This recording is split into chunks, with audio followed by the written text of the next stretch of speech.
Hi, my name's Kelsey. You ever walk into a place you helped build, only to be treated like you don't belong?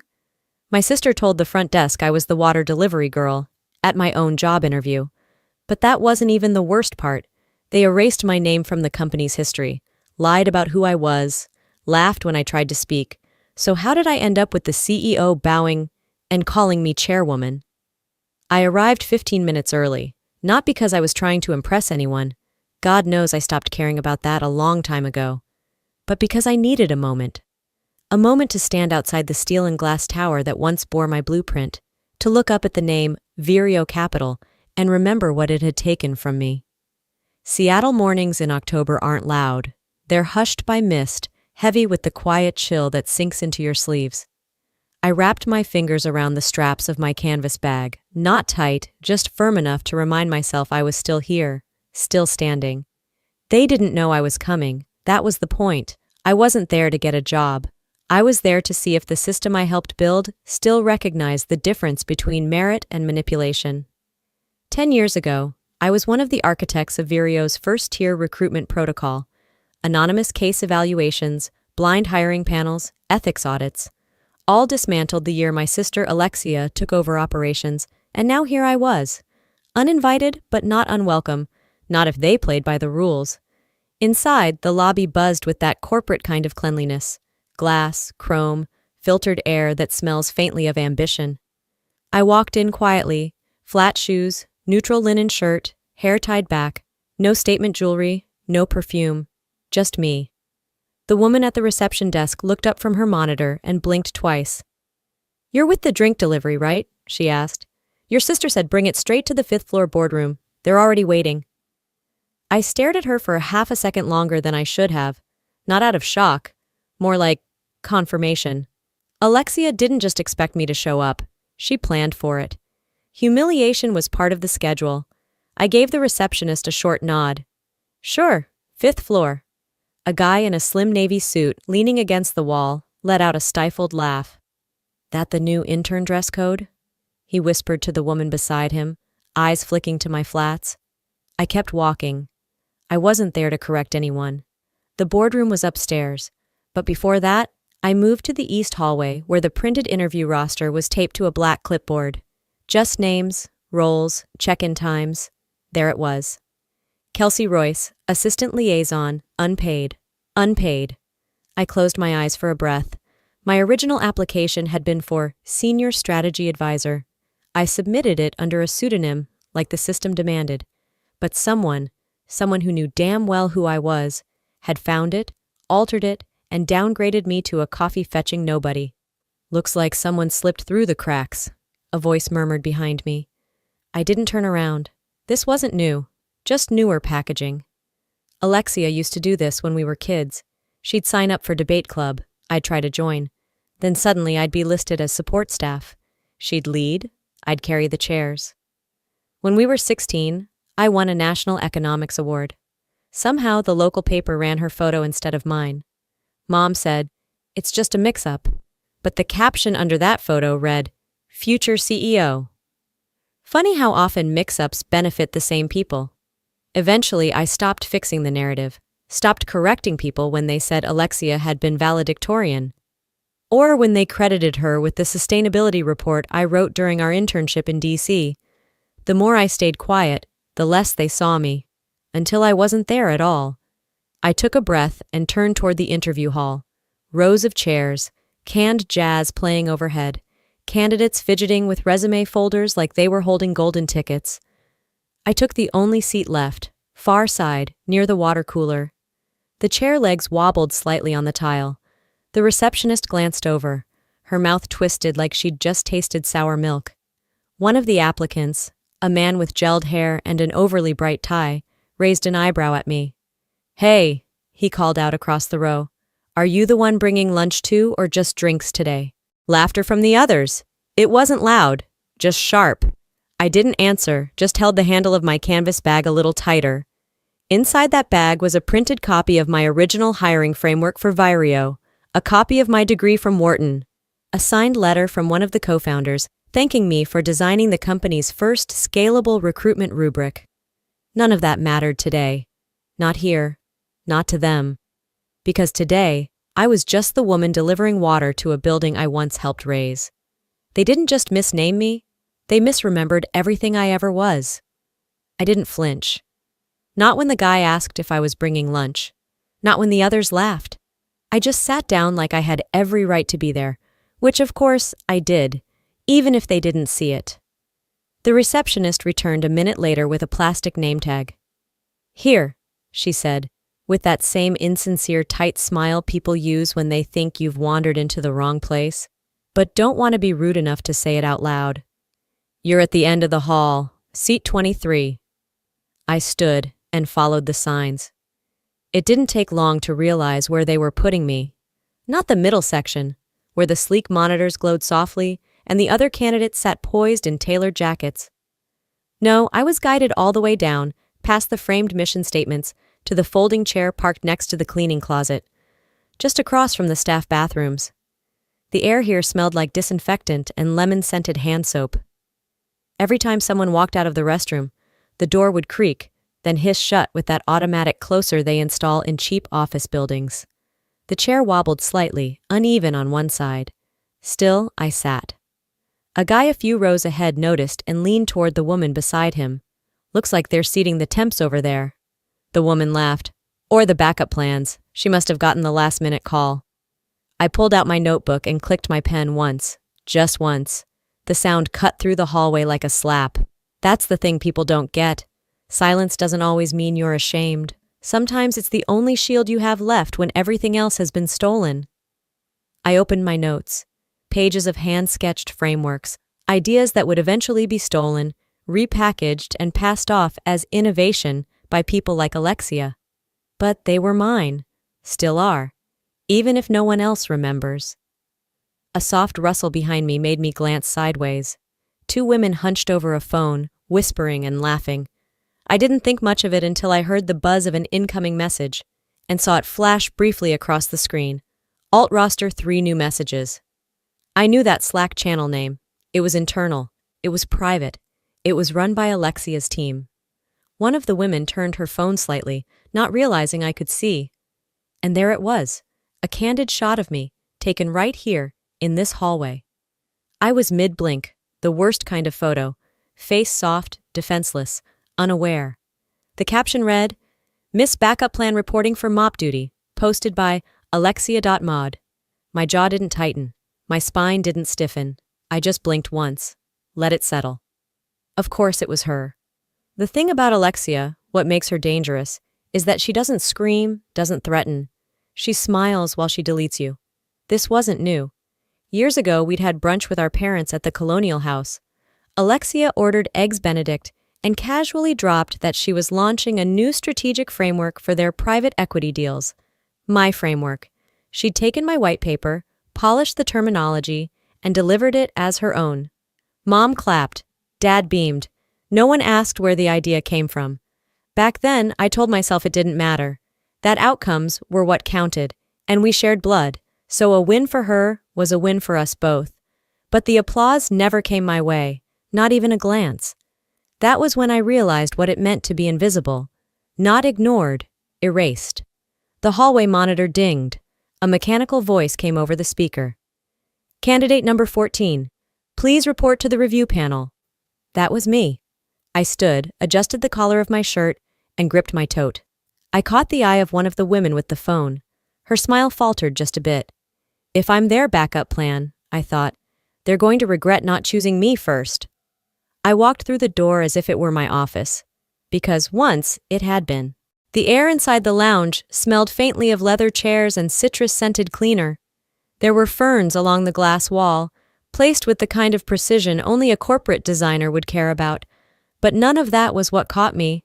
It was him, Mr. Kalin. I hadn't seen him in nearly 7 years. He looked older, sure, a little heavier around the middle. His gray hair had thinned into a neat comb-over, but the warm glint in his eyes hadn't changed. He stood as soon as he saw me. "Well, I'll be damned," he said, not unkindly. "Didn't think we'd see you here again. Thought you moved on after, well, Boston."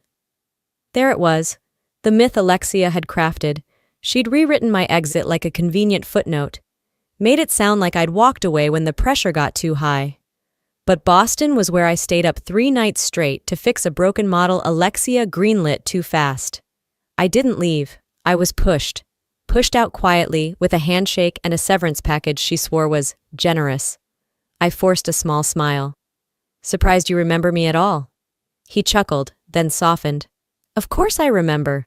Hell, you were there when this place was duct tape and dreams. But funny thing, Alexia never mentioned you were part of the original strategy team. Always said she had some help early on, but I didn't realize it was you. That last part, he said gently, like he already knew. Before I could answer, the glass door slid open again. A younger man, probably an analyst, still shiny and eager, walked by, half looking at me. Oh, he muttered, loud enough to be heard. Didn't you used to screw up that pipeline model? He kept walking. Micah. I remembered his name now. He'd joined just before I left.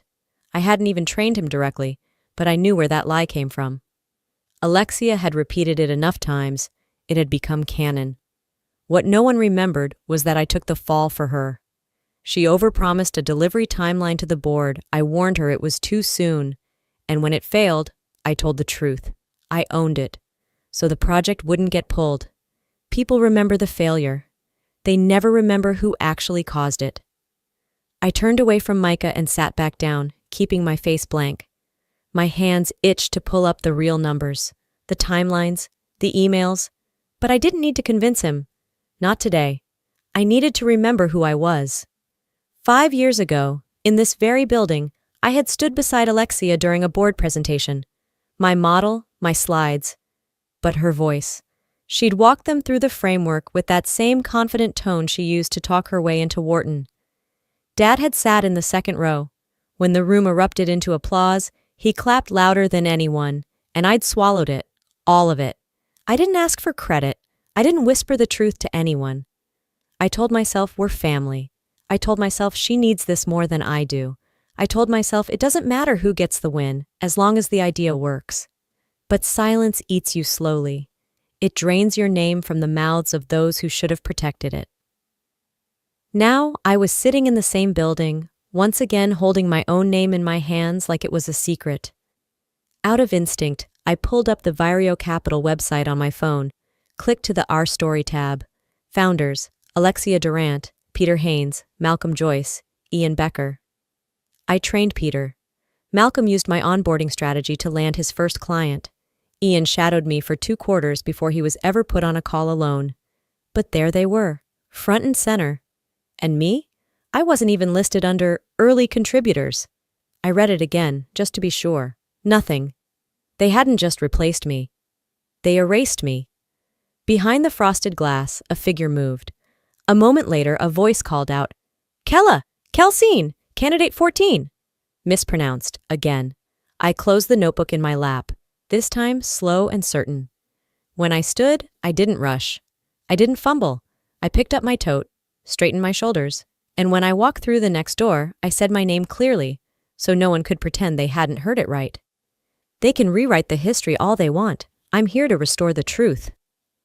As I stepped into the boardroom, the hush was immediate. The air carried that sterile chill that clung to air-conditioned power, mixed with faint citrus polish and quiet judgment. The panel sat in a curved row at the far end, bathed in soft white light, all glass and steel, just like the version we once dreamed up on the back of diner napkins. Alexia was in the center naturally. She looked exactly how I remembered her when she was trying to appear composed but smug, polished blazer, severe bun, and lips curved just enough to mimic warmth without ever meaning it. She didn't stand. Instead, she tilted her head like someone admiring an old trophy they no longer had space for. Ah, the late edition, she said, her voice breezy. Candidate 14. Interesting profile. The others looked up as if on cue. A woman in a navy blouse gave a tight smile, then turned to flip through a resume in front of her. My resume, I assumed, without bothering to make eye contact. I didn't sit yet. Instead, I scanned the room. 12 chairs. 3 panelists. 1 nameplate at the end already flipped upside down. That spot had once been mine. I took my seat slowly, placing my tote on the floor with care. My hands stayed folded in my lap. I'd learned long ago that composure could make people nervous when they were hoping you'd crumble. The first question never came. Instead, halfway through the supposed introduction phase, the woman to Alexia's right, Vanessa, spoke with the kind of smile that tried to pass for kind but was just practiced. Unfortunately, Miss Durant, we've been discussing, and your background, while impressive, doesn't quite align with our leadership culture. I blinked. Not a single behavioral question, not a single skill challenge, not even a glance at the projects I'd built from scratch. Vanessa continued, tapping my resume. This just isn't the direction our brand's moving in. I kept my voice calm. That's strange. That resume helped launch your leadership culture. Vanessa glanced at Alexia for confirmation, like a freshman waiting for the teacher's nod. Alexia didn't look up. Let's be honest, Kelsey. We're looking for a voice that inspires confidence, not nostalgia. Not nostalgia, that was it. The framing. I wasn't here to be seen as capable. I was here to be archived, shelved next to old versions of policies they still used but didn't want to admit weren't their own. I could have yelled. I could have called her a liar to her face. Instead, I leaned forward slightly. Just so I understand, I said, my voice level, was the panel informed that one of the candidates helped write your compliance protocols? Alexia's hand, which had been tapping her pen against the armrest, paused. The room stilled. For a moment, it felt like no one wanted to breathe too loud. Vanessa blinked. Alexia gave a half shrug. We're here to evaluate future potential, not dwell on ancient contributions.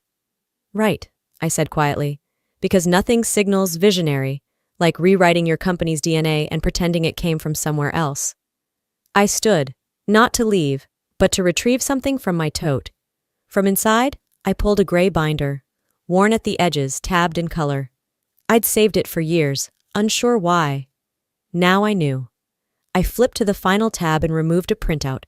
The evaluation rubric I built, still dated, still signed by HR and one of the original co-founders. My initials printed at the bottom. The same rubric they were using today, slightly rebranded, but unmistakable. I laid it gently on the table. I didn't come here to apply, I said, looking Alexia in the eye. I came to see what you've become. This interview was never about my ability. You decided before I walked in. Her jaw tightened. I sat again, this time crossing one leg over the other. Folded my hands neatly in my lap. Vanessa leaned toward Alexia and whispered something. I caught one word. Security. Alexia didn't blink. She whispered back, but her lips barely moved. Not yet. Let's see how far she thinks she can go. My gaze flicked to her. For once, I let myself hold it there. You don't need security, I said softly. I'm not here to cause a scene. That was the truth. I didn't need volume. I had history, proof, receipts. I wasn't just a name off the list. They knew that now. They want to bury me quietly, I thought. Let's make some noise, without ever raising my voice. The silence that followed my last sentence didn't hang. It snapped. The kind of quiet where people stop breathing, not because they're afraid, but because they're watching for blood. Alexia didn't reply. She didn't have to. Instead, she tilted her head at the man seated farthest from her, one of the newer board members. David, I remembered. Harvard ring, blunt tone, power shoes. He reached into a folder and cleared his throat. Miss Durant, he said, we'd like to hear your perspective on scaling across emerging markets. A quick pitch, 2 minutes, just high level. I nodded. This was expected. The prompt was designed to show adaptability under pressure. I pulled my laptop from the tote and connected it to the HDMI cable laid across the table. The screen blinked, then filled with a garish title slide. Q2 Q4, Global Expansion, Risk-Averse Projections for Legacy Clients. I blinked. That wasn't my title. I flipped through the deck quickly. Slide after slide of clashing fonts, numbers that didn't match, entire markets missing. Someone had altered my work, but not just ruined it, sabotaged it. A glance toward Alexia. She was reclined, one arm draped over the back of her chair, her fingers idly drumming a pattern on the table, eyes blank, like none of this had anything to do with her. I didn't react, not on the surface. Instead, I unplugged the cable, shut the laptop slowly, and looked David in the eye. "Apologies," I said calmly. "There's been a file corruption. Would it be all right if I walked through the strategy verbally?" David didn't respond. Vanessa, smiling without warmth, leaned over to pick up my resume from the table, then flicked it. On purpose. The pages skittered off the edge and landed on the floor beside my chair. "Well," she said, "I think we've seen enough." There was a small wave of quiet laughter, the kind you get when people are waiting to see if it's okay to mock someone. I stayed standing, bent down, picked up the pages one by one, straightened them out with deliberate care, and then I stood tall. 5 years ago, I'd been in Tokyo, in a room filled with skeptics, all men. None spoke a word of English when I arrived. I had delivered a 40-minute pitch entirely in Japanese, while Alexia had smirked from the sidelines, telling a colleague afterward, "It'll be adorable if she tries." That project became the firm's biggest Asian contract to date. I never got credit. She gave the interview. She accepted the award. I never forgot. "Since we're short on time," I said now, plugging in my backup USB, "I'll skip the visuals." I didn't wait for permission. I turned to face them, 3 people who thought they could unseat me from something I'd built. I propose a 3-tiered entry model. Market sequencing begins with 2 soft maturity economies, Kenya and Vietnam, before leveraging digital asset pivots into mid-tier European partnerships. Vanessa stopped taking notes after the first 20 seconds. David shifted in his seat, frowning slightly. He'd worked in Berlin. He knew what I just said made sense. I kept going. Lean, exact. No fluff, no filler. When I finished, I didn't ask, "Any questions?" I just returned to my seat. Alexia finally moved. "You really don't know when to quit, do you?" she murmured. I looked at her and smiled, small, unbothered. "That's what makes me dangerous." Before she could reply, a phone buzzed, a vibration on the conference table. All heads turned. The glass door behind us opened. Cyrus, the CEO's assistant, stepped in, holding a manila folder and an expression that didn't match the tension in the room. He looked amused. My heart didn't skip. It steadied. They want to erase me with laughter, I thought. Let's see how they handle facts. I didn't speak to Cyrus as I stepped past him. His eyes followed me, that folder still in hand, but he didn't call out. He didn't need to. I was already on my way out of the boardroom. The hallway smelled of coffee and overused perfume. My heels clicked softly on the polished concrete as I walked back toward the waiting lounge. A few candidates stood around, others seated. Their conversation paused the moment they saw me. Whispers spread, a few subtle glances toward the wall-mounted screen. I turned my head. There it was, a video loop of me, 10 minutes earlier, struggling to fix my sabotaged presentation. Frozen frames of my laptop flickering, hands slightly trembling, lips pressing shut. The caption was in bold, white font, Legacy LOL. The laughter wasn't audible on the clip, but the text did enough damage. It had been posted on the company's internal Slack channel, an anonymous drop, but I knew how this worked. Metadata doesn't lie, and the watermark on the bottom right? That was an IP tag used exclusively by executive offices. Alexia's floor. I stood there, just long enough for them to think I'd flinch. Then I walked to the water cooler, filled a small paper cup, took a sip, and turned away from the screen like it meant nothing. But I was already counting the steps to the IT desk in the back corner of the building. Riley was on duty, mid-30s, tech-literate, always polite. He'd once helped build the internal compliance network with me, long before HR even knew what an IP filter was. I smiled. "Hey, Riley, could you do me a favor?" His brow furrowed a little. "Depends. What's up?" "Can you pull the login metadata for the Slack channel team banter from this morning? I need timestamps and device IDs, and cross-check with the 4th floor static terminals." He didn't ask why. "Give me 5 minutes," he said. I nodded and walked out without looking back. While Riley did his part, I walked through the corridor, found a quiet corner, pulled out my phone, and opened the audio vault. There it was. The voice memo I hadn't listened to in over a year. A clipped, wine-blurred admission from Alexia at a company retreat in Napa. "I wouldn't have pulled off Tokyo without your market model. You're the brain. I'm just the packaging." She laughed after that. The kind of laugh people don't remember saying out loud, unless someone recorded it. I saved the file under a new name, foundingcredit_confession.mp3. Then I opened my email. Wrote a subject line, interview follow-up, IP violation and co-founder dispute, to CEO at Vireo, HR legal at Vireo, board chair at Vireo attached, voice memo, PDF summary of Tokyo project origins, my draft white paper with timestamp. The body of the email was one line. If clarity is still a value here, I suggest listening through to the end. I hit send. By the time I stepped back into the lounge, the video had been taken down from the screen. Too late. People still stared, but no one said a word. I sat down at the edge of the room, unzipped my tote, and pulled out a merger case study I'd brought. It was outdated, irrelevant to today's process. But I opened it anyway, flipped pages slowly, made light pencil marks. I wanted them to see me read. Like none of it touched me. Because some fights are won in silence. My phone buzzed once. Cyrus. You'll want to be near the boardroom in 15. The chair asked for a copy of your founding documents. I smiled, just enough to let the tension in my jaw release. They wanted to humiliate me in the hallway, I thought. Let's finish this in the boardroom. I rose from the lounge chair without a word. I tucked the case study back into my tote, slipped my phone into the side pocket, and walked with measured steps toward the west wing, toward the boardroom Cyrus had mentioned. The hallway stretched ahead, flanked by frosted glass offices.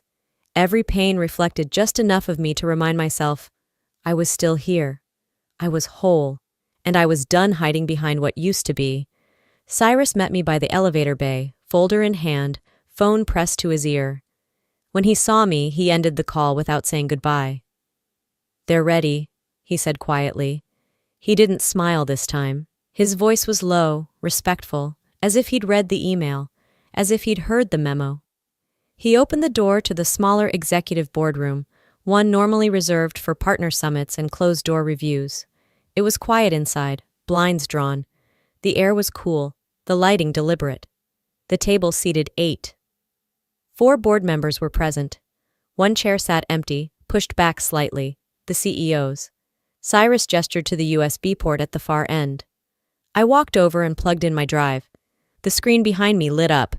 First, the incorporation file, the founding charter for Vireo Capital, the seal of the state, the date, my name, printed, signed and certified, beneath the title, Co-founder, Strategic Division.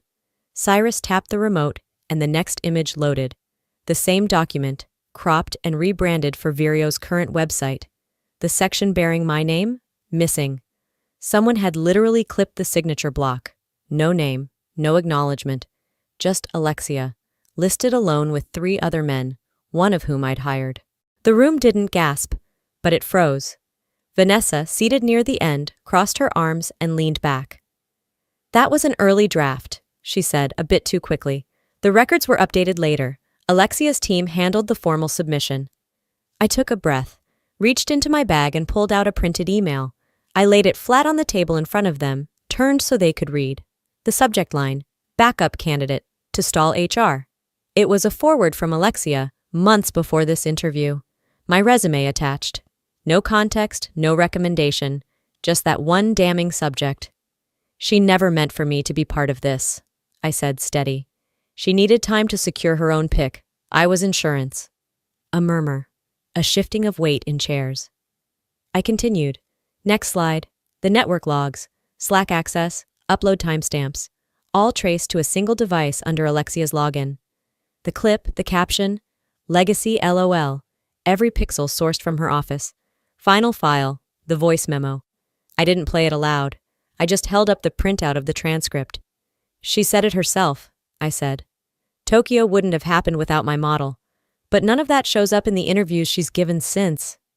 Vanessa opened her mouth again, but Cyrus cut her off with a slight shake of his head.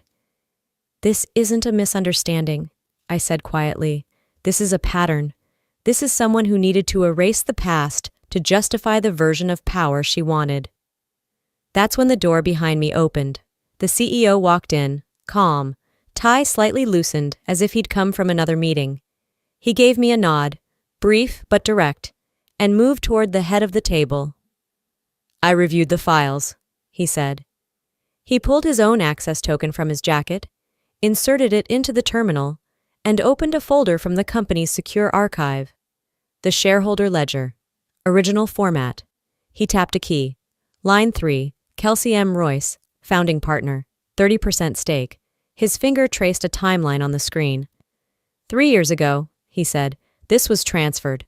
During a platform migration recommended by Alexia, there was no board vote, no consent file, no explanation logged. He turned slowly, looking at each face in the room. This wasn't just a clerical error, he said. This was betrayal. No one argued. The silence wasn't respect, it was recognition. Alexia finally stood. Her voice caught the first syllable, then failed to land. The CEO raised a hand. Miss Royce, he said formally, please wait outside. The board will deliberate with Chairwoman Kelsey present. She blinked. Once, twice. But she didn't protest. She walked out without another word. I didn't smile. I sat, opened my notebook, clicked my pen, and began writing again, not to defend myself, but to record what came next. They erased my name from the history. Now, I'm writing the future, in pen. The boardroom stayed still for a long breath after Alexia stepped out. Her heels clicked down the hallway like punctuation marks, but no one moved until the door eased shut behind her. Cyrus stood to my left, waiting. He glanced once at the chairman's seat, then back at me. I nodded barely, and he walked out. The silence broke with the sound of approaching shoes, measured, unhurried.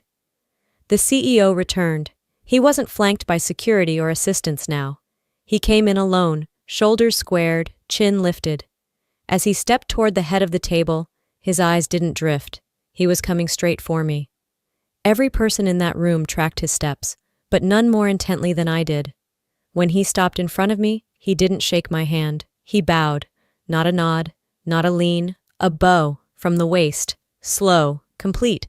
A gesture you rarely see in American boardrooms, a gesture of recognition. When he straightened, his voice rang out. Chairwoman Kelsey Royce, he said clearly.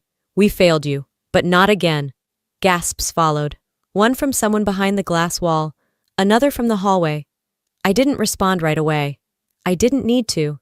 He had just rewritten what Alexia spent years trying to erase. From the corner of the room, Cyrus stepped forward. He held the same manila folder he'd carried earlier, but this time he didn't place it on the table. He held it to his chest and said, When I was blacklisted from the industry, when no one else would take my resume, return my messages, Kelsey Royce picked up the phone. He turned to the executive handbook lying open on the table. That playbook? The one we've used for 5 years to shape culture and hire talent? She wrote it. Alexia just rebranded the fonts and put her initials on it. One of the board members leaned in toward another. I didn't catch all of it, but the words legal risk and career ending cut clearly enough through the hush. The CEO didn't interrupt. He let Cyrus speak, then he turned to the table, scanned the room, and said plainly, This board will now move forward with disciplinary review, effective immediately. He looked to the security team, standing silent near the exit. Alexia Royce is to surrender all credentials. Access is revoked. They nodded and walked out, earpieces in place. David and Vanessa, he added without emotion, you're dismissed from today's proceedings pending further inquiry into your roles in the interview process. David stood, stiff, lips tight. Vanessa tried to say something about misunderstanding policy, but the CEO waved it off. He pointed to the screen behind me. A message had appeared. Internal audit commencing. Phase 1. Recruitment fraud. A few candidates outside the door began murmuring. One woman looked directly at me through the glass, eyes wide. I stood. Not because someone told me to, because I wanted to. I walked to the front of the room, past the empty seat where Alexia had once held court, and placed a single page on the table. It was old. The paper had curled edges, faint blue ink on a printed rubric, my first draft of the company's recruitment matrix. This, I said calmly, was built on merit. No filters, no last names, no back channels, just skill and fit. I didn't shout, I didn't plead. But somewhere along the way, it stopped being a tool, I continued. You turned it into a mirror, so that every time you looked into it, you only saw what made you feel comfortable. I looked at the CEO. I'm proposing a change, not for the press, not to clean house, but to build something cleaner than before. I pulled another page from my tote. Crisp, typed in black. The Royce Standard. A new policy framework. Anonymous applications, blind screening, zero tolerance for nepotism or retaliation. It landed with a soft thud. The applause didn't come immediately. It wasn't the kind of moment you clap for. It was the kind you breathe through. And then slowly, hands met hands, one by one, measured, sincere. I didn't bask in it. I didn't raise my chin. I stood still, because truth doesn't need celebration. It needs room. The boardroom began to empty, quietly, respectfully. Chairs scraped softly against the floor. Papers gathered. Phones slipped into pockets. As the door closed behind the last member, Cyrus lingered. He didn't speak right away, just watched me as I folded the rubric back into my tote. Then, with that slight smirk I remembered from our early days in Tokyo, he asked, "Are you ready to return to the chair?" I zipped the tote. "No," I said gently. "I'm ready to rebuild it." He nodded once, then walked out, and for the first time all day, I let myself rest both palms on the table. They bowed, but I didn't rise for them. I rose for the ones who never got the chance. The boardroom didn't look any different that morning, but everything about it had changed. Same walls, dark walnut with precise inlays, same custom table, long, sleek, unnervingly perfect. The same chairs, same subtle hum from the recessed lights overhead. And yet, the air felt different. Not tense, not charged, just vacant.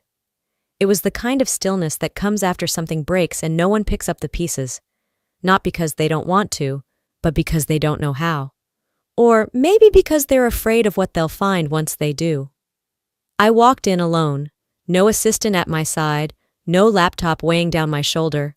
My tote bag felt nearly weightless. I'd only brought one thing with me, and it wasn't business-related. There, placed neatly at the head of the table, was an envelope. Thick stock paper, the kind that carries a quiet seriousness. Off-white, tinged slightly yellow at the edges. My name written on the front in blue ink, the loop of the R in Royce unmistakable. It was my father's handwriting. I hesitated before sitting. Then slowly I pulled out the chair, settled into it, and opened the flap. Inside was a single folded letter. It was dated nearly 2 years before he died. I had no idea he'd written something like this. Not to me, not about anything that mattered. The first line was simple. "Kelsey, if you're reading this, then I didn't say enough while I still had the chance." From there, the words rolled forward like a tide I hadn't expected. He remembered things, specific things. The Tokyo pitch, where I had to fight twice as hard just to be heard. The board dinner when Alexia cut in and claimed credit for the entire development plan I'd spent 6 months building. He saw it happen, he knew, and he hadn't said a word. "I thought," he wrote, "that letting Alexia lead would settle the tension between you. I believed staying neutral might help you both work it out.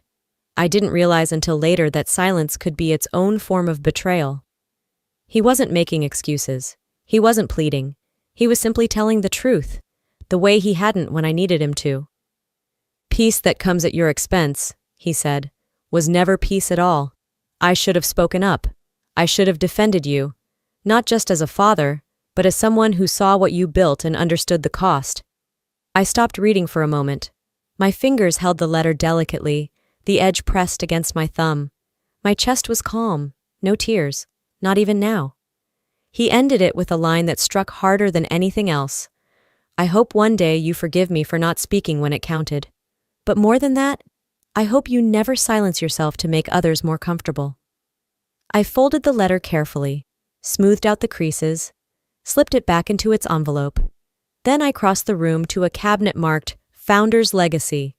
I opened it, placed the envelope inside, and turned the brass key until it clicked shut. It didn't feel like closure, that overused word people cling to. It felt more like an honest footnote, something to keep the past from being rewritten into something easier, something less true. Outside the boardroom, the office was already moving again. Muffled conversations echoed down the halls, phones buzzed, the light overhead hummed steadily, as if nothing had changed. I walked through the lobby with no announcement, no last-minute meeting, no press release. A few heads turned. Some staff looked away quickly. Others watched openly, their eyes trailing me to the elevator. At the front door, Cyrus caught up with me. He held the glass door open and leaned slightly in. "You're not staying?" he asked. I gave him a small smile. "I didn't come back to stay," I said. "I came to fix what we broke." He didn't argue, just nodded once and stepped back inside. Outside, the morning air felt cooler, clearer. I flagged down a cab, gave the driver an address in Brooklyn, and leaned back against the seat. For the first time in a long time, my body didn't feel coiled. My breath moved easily. A week later, I was home. Really home. The backyard wasn't much, just a small garden with some basil, rosemary, and lavender. A few clay pots lined the edge of the fence, but it was enough. My niece, Alexia's daughter, was visiting. She didn't know all the details, just that Aunt Kelsey had been away handling something grown-up and serious. Now I was back. She ran barefoot through the sprinkler, shrieking with laughter, arms stretched out like wings. I sat on the porch steps, a cup of tea in one hand and a worn leather notebook in the other. The cover read, "Founders Fellowship." It was empty, but it wouldn't stay that way for long.